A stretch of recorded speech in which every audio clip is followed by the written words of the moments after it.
During 2020, I did not ever take a day off. I worked 24/7. It was insane. I actually don't enjoy online arbitrage because if I'm on my computer, there's like a million other things that need to be done. I kind of get sidetracked, but I'm all about retail arbitrage. Yeah, it's always scary at first, creating content, selling on Amazon, whatever it is. It's scary to kind of do it at first, and what are people going to think and all that. But the more you do it, the easier it gets. We bought 240 acres in Oklahoma 2 years ago. Wow. That's where the RV is currently parked on. It was raw land. It had nothing. We had to bring in the electricity. Do not recommend. I decided to get out of debt, so I lived very frugal, got my savings built up enough where I didn't have to work for at least a couple of months. I needed $10,000 because I was sharing my part of the RV expenses and all that. So, Cheers. Cheers. Welcome back to another episode of the Doughboys podcast. I'm here with my lovely co-host. I got Logan, Josh, and a special guest, Nikki Kirk. Some of you might know her. She has all over social media. She is a small town girl who left the corporate world to travel around the country in her RV, and she funded the whole thing using Amazon funds. She started her Amazon business, and through that journey, she gathered that huge social media following. Nikki, how are you? And thank you for being here. Hey, I'm good. Thank you so much for having me. This is fun to do. I'm excited to chat more. Yeah, absolutely. So the first question I have, obviously you're pretty well known in the Amazon space, but very little is known to prior to Amazon. So what were you doing prior to Amazon, and what you were doing, how did you learn about Amazon from there? Yeah, so I used to work at Belkin. For anyone who has like phones or anything, you most likely at one point had a Belkin case or Belkin cable and all that kind of stuff. So I worked at their corporate office and I did their website, the like Belkin.com basically. Like if you shopped their website, I kind of helped with that. And my best friend and I decided that we were ready to leave LA because this was in Los Angeles, California, where I was living at the time. And so I was like, okay, yeah, cool. Like, let's get out of here. And somehow we decided we wanted to get in an RV and travel around the country. And it's really weird because neither one of us remembers whose idea it really was. It just kind of like was an idea and then we ran with it. So I saved up money, quit my job, and I had no idea what I was going to do to make money. I just knew I would figure it out. And like very shortly before all that, I had heard about Amazon selling.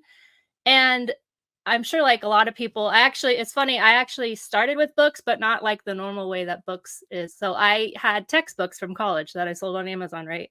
So I was like, oh, that's what it is. That's the whole thing. I thought you just sold books on Amazon. And so when I found out about it in retail arbitrage, which is what I do, how you could just go into Walmart and buy stuff and sell it on Amazon, I was like, oh, I can do that. I like to shop and I kind of sort of know how to sell on Amazon. But yeah, I just kind of went from there. That's crazy. And then, you started kind of recording yourself and your journey from the very beginning for the most part, from what I can remember. Because I remember like going back when I first started Amazon, I remember looking back and trying to learn everything that I could, and you kind of shared your whole experience with everyone. What kind of inspired you to share your journey? And two, was it at all like scary to like, potentially receive any like criticism from anybody or just someone saying you're doing this wrong or anything like that? No, I wasn't scared of any criticism, but I was big on Instagram, and in LA, I had like a whole group of friends that I met through Instagram, and we did this like one specific workout. And so we would host meetups and do the workout. So I'd always been into Instagram. It's to this day, it's still my favorite social platform. I kind of was used to people commenting back to you, but I was not used to video at all. I actually hated the sound of my voice. So my roommate actually was kind of funny. So he had was going to start doing YouTube videos or travel or something, but he never really got around to it. And so then I'm kind of competitive. So I was like, I'll do it. I'll share our RV journey. So it's actually started as like travel vlogs of sorts. And then I was selling on Amazon. So I kind of started to talk about it a little bit, like how I'm making money to do this lifestyle. From there, it became like, well, I actually have more to say about this Amazon thing. And so I was kind of like a weird, like if you watch one of the first videos, I'm like on the side in a campground on the side of my RV, like right next to it, so no one will see me. And I'm like talking all quietly into my phone camera, like, if you're watching this video, I started selling on Amazon or something like that. Like, it's a really funny video to watch now. But I just was like sharing how I'm doing it because, like you guys know, it's literally anyone can do it. I mean, you have to have like work ethic and want to work, but anyone can pretty much do Amazon. And so I was like, well, if I'm doing this in the RV, surely other people just don't know about it and can do it. And so I just kind of started that way. And then future videos, I mean, honestly, they're just me answering questions from people. And mainly the questions were coming from Instagram. Yeah, it's always scary at first creating content, selling on Amazon, whatever it is. It's scary to kind of do it at first, and what are people going to think and all that. But the more you do it, the easier it gets. I want to go back to kind of how you started. You said that you were saving up at your job to get to the point where you could kind of quit and travel. So I think a lot of our viewers might have that aspiration to quit their job. So if you could talk a little more about that process, how were you able to save? How much did you have to save? When did you know that you could take that leap? We decided we were gonna go in the RV, like, I think a year before we actually did. So, originally, I was looking for remote jobs, but I just over time was like, "I really don't wanna work for anyone else." And so, I decided to get out of debt, so I, like, lived very frugal and got out of debt and then got my savings built up enough to where I didn't have to work for at least a couple of months. So for me, that was I needed $10,000 because I was sharing my part of the RV expenses and all that. So of that $10,000, I only used $1,000 to start Amazon, and even that was scary, especially since I didn't have any backup plan. But I actually think it was kind of good that I didn't have a backup plan because it forced me to make Amazon work. Really. Yeah, that's huge. Damon John has a book. Damon John, he's on Shark Tank if anyone doesn't know. He has a book called The Power of Broke. And really, like, the whole idea is when you're backed in a corner, when you're broke, when you don't have choices, you have to make it work. So yeah, that's a really, really huge kind of psychological trick that you can play on yourself sometimes. I ended up putting like another 500 in after like a month or two because, as you know, like you're like, okay, it's working, but I need more stuff to sell. And so I pulled another 500 out and put it in. But that was all that I really initially put into it. And so, okay, so you started off with just using your own cash, and did you ever like transition to using credit cards, or like what is your opinion on that? Because I know it's kind of like a depending on who you speak with, use your own money or use credit cards. Where do you kind of stand with all that? So when I got out of debt, I was on that Dave Ramsey mindset. So if you don't know, Dave Ramsey hates debt and like credit cards and all that. So He I sure was just does. I was just using cash. And so actually it was around Q4 when I was like running out of money to buy anything. My roommate was like, "Well, why don't you just use your credit cards?" It literally just not even ding into my brain to use it. And so I was like, "Oh, why don't I?" So I have a lot of credit cards. I have 3 in my business right now. I actively only use 2. I never carry a balance because I am a girl who's gotten out of credit card debt, massive credit card debt, twice in my life. So I'm not going to do it again. So I make sure that I pay all of my credit cards off every month. I don't carry a balance. And these are business specific cards. At first, I had personal cards. So I just, with business, you have to separate everything from personal and business. So I just picked one that had no balance and said, okay, starting on this day, this is my work card that I'm going to use.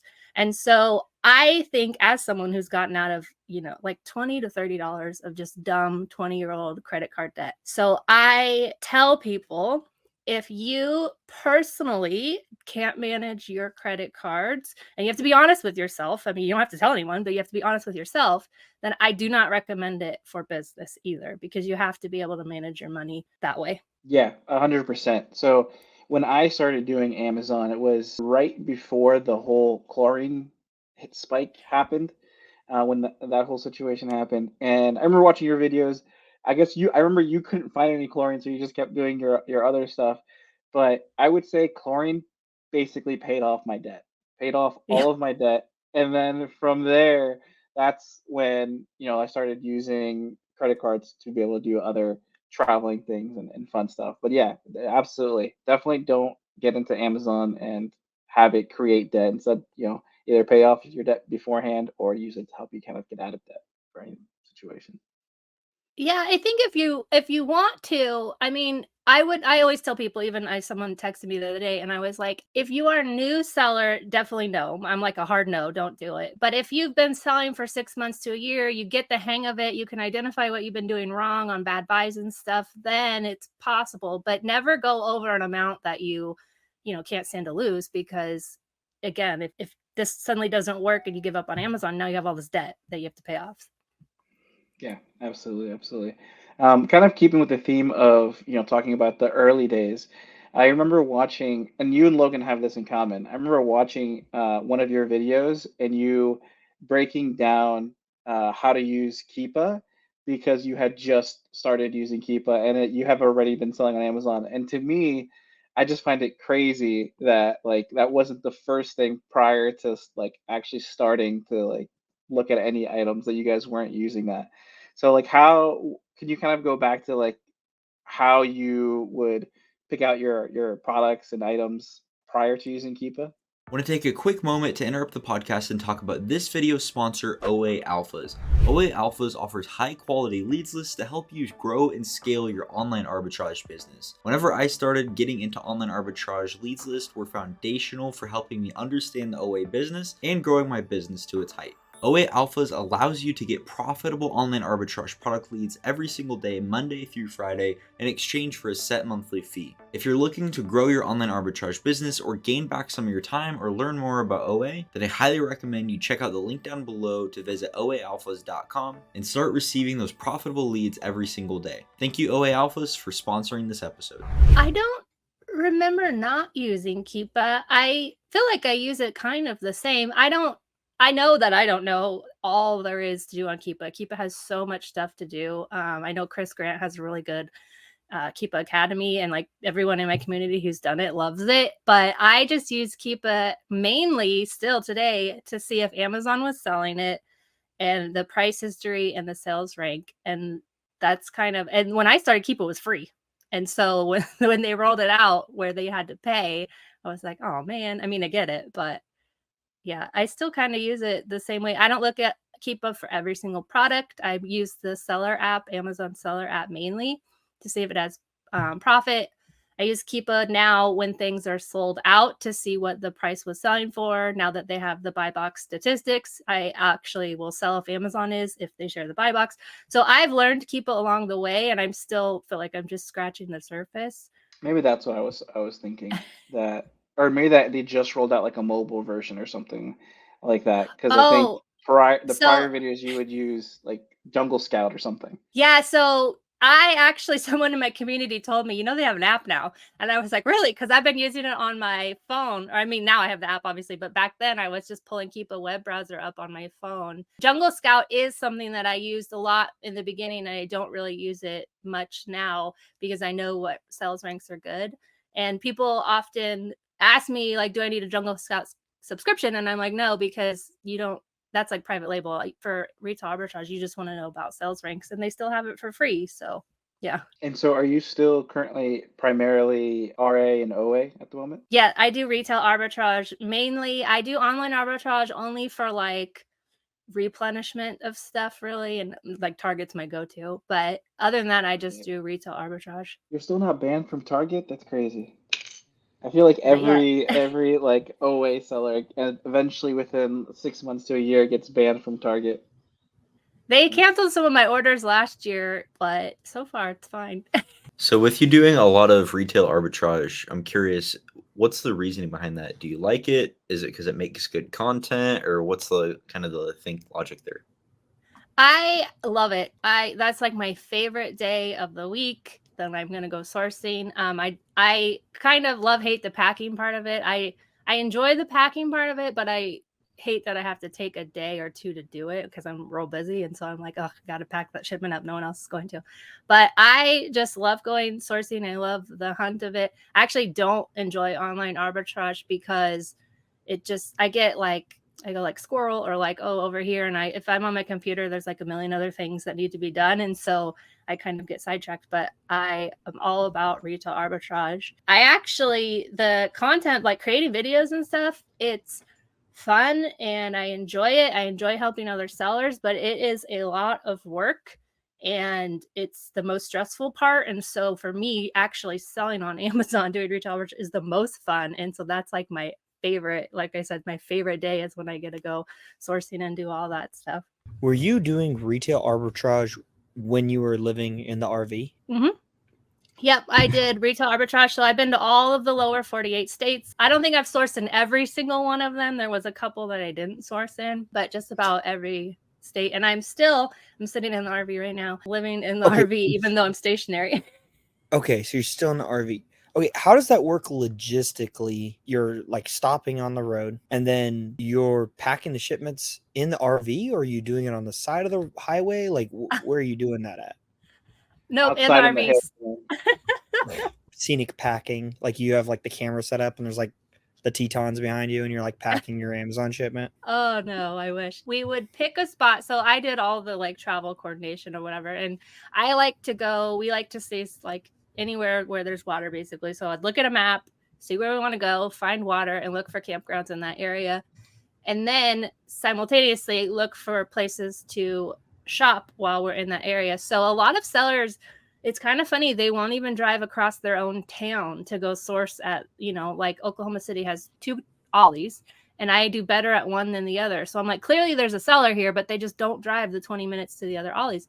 I've been used to driving hours at a time because that's how, sometimes when you're remote, you had to drive far to go. So I would drive, fill up the truck, bring it back to the campground in the RV. We didn't have room, which was, all the time. I would leave it in the truck overnight. And then when I was ready to pack it up, I'll bring it into the RV. I get the like Walmart. We have a big RV. It's not like a small RV, but we get the big Walmart boxes, tape up a box, throw all the stuff in there. And then basically I pull it out of that box, list it, get it ready, put it back in another box, and just kind of work like that. So it's crazy. You can't really move around. So that's part of the reason why it's taking a day and it's like annoying you. You're not really necessarily able to batch everything just because of your space predicament.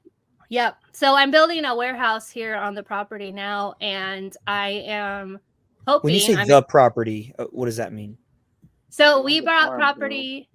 We bought 240 acres in Oklahoma 2 years ago. Ah, gotcha. So that's where the RV is currently parked on. It was raw land. It had nothing. We had to bring in the electricity. I do not recommend. If I could do it all over again, do not recommend. But yeah, so when that's ready, I am excited, which should be any day now, hopefully, to see how that changes, because I won't be living with the stuff. Like sometimes if it's over a weekend, we got the boxes inside because I can't put them outside, and it gets pretty crazy.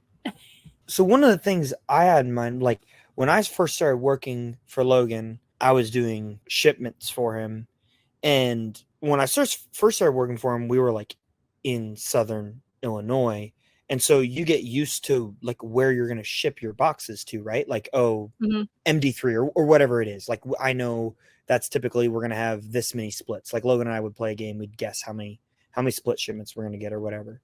But if you were doing that while you're traveling across, I'd imagine that like you're picking up stuff here and then you're working with all kinds of different places you're shipping to. Like logistically, how did that work? Did you see like price effects changes there, more or less splits in some areas? For me, it's still only splits, and I don't do a lot of shoes or oversized stuff, but still that's the only ones that really splits. But I would always pick the nearest UPS store to where we were at. So we say like a week or 2 week at a time. So it wasn't like I was carrying occasionally, but I wasn't carrying the stuff with me. I always packed it up and dropped it at the UPS store before we hit the road to the next spot. So I would pick the nearest UPS store, and then it would obviously tell you where, what Amazon warehouse you were closest to from there, and it would go there. Sometimes it would be, crazy splits, but for the most part, it was like 200 to 300 items shipments. So they're big to me, but if you're doing crazy numbers, they're not all that big of shipments. Most of it would go to one warehouse, and then like sometimes there'd be smaller shipments, like a couple, like 20 things or something would go to another one. But I always tell people I chose the UPS store because if for whatever reason the shipment should show back up, then they would know what to do with it versus a campground who'd be like, what's this? So that's why I always pick the UPS store. How does it work with like, I guess, any like supplies that you need to get? Like first, like if you need to ship supplies to yourself, how does that work? Since you're moving all the time, do you just have to like know where you're going in advance, or? It's actually, so where I'm at now is pretty rural, and actually things on Amazon take like a whole week to get here. But most of the places when we stayed, like you could get Amazon shipments within a day or two. So I order all my supplies off of Amazon. So they would just, you can send stuff to campgrounds. You just like call ahead and they're like, yeah, just put it attention, whatever. So it's pretty easy to get mail and packages on the road like that. And how That's really about cool. other things like internet, power? Is that all kind of based on campgrounds too, or was that ever an issue? So internet, we're still on that internet, which is why earlier I was like, let me make sure I'm on the good one. So I have an AT&T. Actually, it was like a fluke, but back in the day, they had made this thing called a Mobley, which it's a little thing that would plug into your car diagnostics. I don't know what they call it, but like what a service would plug into and read the codes.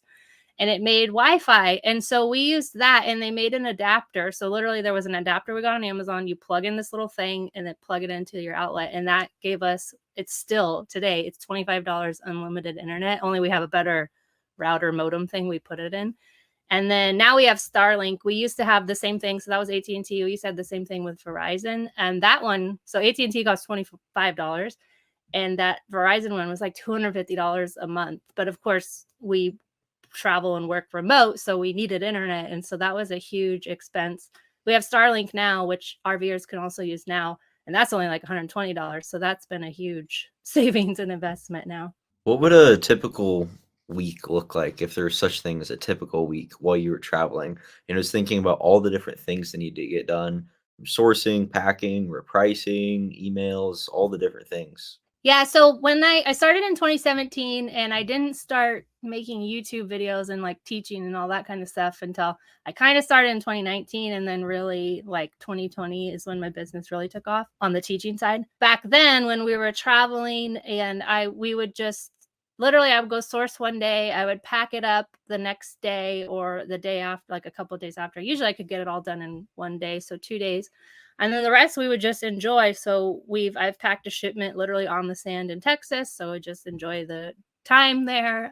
We go to lakes all the time and kayak and stuff like that, or go look at all the like state parks and national parks that are there. So it was pretty nice. It was a nice life. When I started to bring in, and now today, when I started to bring in the teaching part of it, during 2020, I did not ever take a day off. I worked 24/7. It was insane. Amazon is still my priority and my favorite thing. So now today, how I do it is, because I have to shoot videos, edit videos, do all that kind of stuff, I have what I call office weeks and sourcing weeks. So I'll do the office week is like editing videos, writing videos, filming videos, all that kind of stuff. I'm in my communities all the time answering questions and helping people out there. And then I like sit down and do that one week. And then the next week I'll go sourcing. I go all day. I'll leave at 5 and won't get home till 9 at night. Like I go hard. I source all day, fill up the car, and then I'll pack it up, a day or two after that.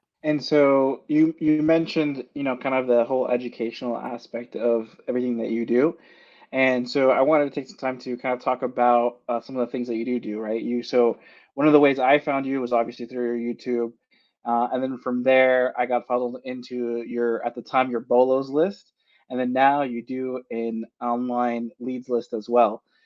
So can you kind of just talk to us about how those came into creation and kind of what inspired you to be able to provide those to people? Yeah, so the Bolo group was the first thing I started, and that literally just came from new sellers who I had inspired to start their Amazon journey. They were like, obviously, what do I sell? Like, that's the number one question you always get. So, but what do I sell, or how do I sell? And so I was like, well, why don't I just make a group where people can talk to each other? And it was mostly new seller specific. So I created the Bolo group for people to be able to say, this is what I'm buying and selling right now, and like just kind of create that safe place, because I'm sure you guys know and your listeners know that Facebook groups can be some of the worst places on earth. And so I just wanted a safe place where people can talk to each other. From that group, people were obviously asking about ungating. And at the time, Amazon was very, very difficult to get ungated. And I had known how to do it. So I was like, oh, let me make a guide of how to get ungated. And those guides still exist. So I created those guides. And then there was questions about the guides. So then I started groups for those guides, and I was still pushing people to the selling family because that was who I bought a course from and learned from. And so I had an affiliate link and I would send them to the selling family because I'm not interested in doing things that other people are already doing and already doing well. So I just was like pushing there, but they kind of got out of it. And so I had grown to a point that was like, okay, well, maybe I'll do my own course. So now I have the beginner course, which is video courses that walk you through how to get started selling on Amazon, doing retail arbitrage, because that's obviously what I do. And I'm not trying to teach stuff that I don't do or don't know how to do. So that's how that all came about. And there's another company, the OA Express is a totally different company that is a partnership with another seller. And that's just still in its infancy. We're still figuring that part of it out. Nice, nice. And you know, as you have grown in your Amazon business and on the social media platform, you continue to grow. You know, one thing that I thought I knew everything that you gave out, and then next thing you know, I run into your podcast.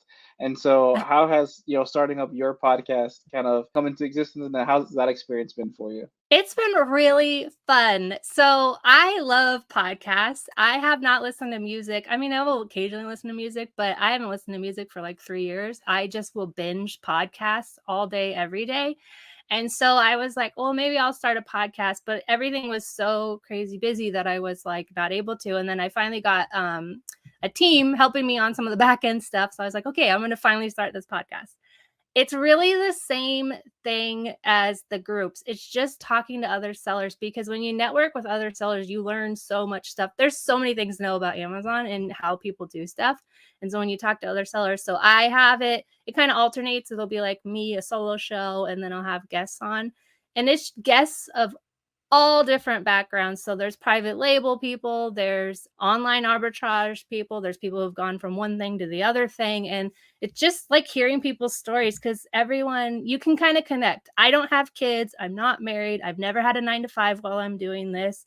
So I can't relate to everything. So I like to have other people on who may be like single moms or people juggling their family and a 9-to-5 and doing Amazon, so that listeners can relate to that stuff. I'm sure much like your podcast, just having those stories out there and everyone's different things, and they can identify with it and go, maybe I can do this thing, or I can make this work. Nikki, so you put out a lot of content on a lot of different places. Like Cisco was saying, he thought he knew it all, but then he found the podcast. But I'm curious, out of all the different types of content you produce, where do you think you're able to have the most impact on people, and which one is your favorite to produce? I think YouTube videos still are they're my easiest ones, and I think that's where most people consume to learn.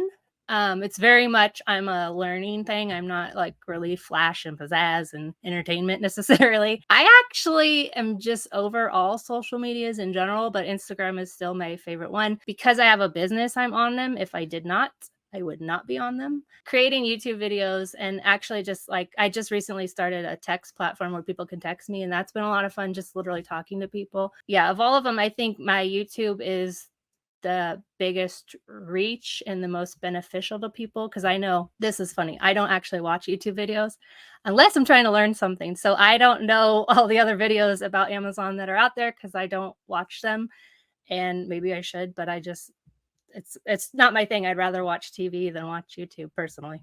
Yeah, no, I'm with you. I'm the same way with rather watching. Actually, no, sorry, I misread that. I rather watch YouTube videos than watch TV, to be quite honest. But Yeah. one thing that I wanted to kind of bring up, you have currently over 60,000 YouTube subscribers, and has it hit you all the lives that you've helped? I mean, me talking from personal experience, you were literally the first person that I ran into when it came to learning how to do Amazon. So I'm one life that you've changed, but has it ever like hit you yet, or? It does, for sure. It's like hard. I'm not like, so even when you're like a big YouTuber, I'm like, I'm not. I'm not like, I'm doing it to help people. But I do get messages of like how things have helped or changed your life. For me, when the negative comments, and I think this is probably normal for everyone, but like they seriously get me down, and it's like annoying and frustrating. And like even earlier today, I was like, why even bother? Like I'm clearly, so I like when people leave me the positive ones, because it reminds me of why I'm doing it. So can be a roller coaster, and I do ignore, I do block, but at the end of the day, I'm just like, why are you here? Don't watch my video then? Like, if I'm so awful and telling people the wrong thing or whatever. But yeah. All right. So there is a segment that we do here on the podcast. It's basically rapid fire questions. They're kind of all over the place, and the idea is to just kind of give your immediate gut answer to the questions. Okay. So it should be quick. Should only be a couple questions. Won't be too long. All right. And so first one is, what do you prefer, lakes or beaches? Lakes. YouTube or Amazon? Amazon. What's better, Bolo lists or lead list? Well, kind of the same thing, but I think Bolo list. Do you prefer office weeks or sourcing weeks? Sourcing. Days? Walmart or Target? Ooh, personally Target, but for sourcing Walmart. Ollie's or Marshalls? Marshalls. And what was a more eye-opening discovery, thermal printers or learning how to do FBM? Thermal printers. And that was basically our rapid fire questions. And then where can everyone find you on social media? So my YouTube is still just my name. So Nikki Kirk, NIKKIKIRK. And then everywhere else, I'm Your Selling Guide on social media, Instagram, TikTok, Facebook. I am on Facebook in my groups, but otherwise I just have like a business profile. So Instagram is where I will respond to DMs, and you can actually text me now. I can give you guys the phone number if you want, but you can also reach out that way. Perfect. And we'll link all your social medias and all of your information in the description below. Thank you again, Nikki. Peace. Thanks. Bye.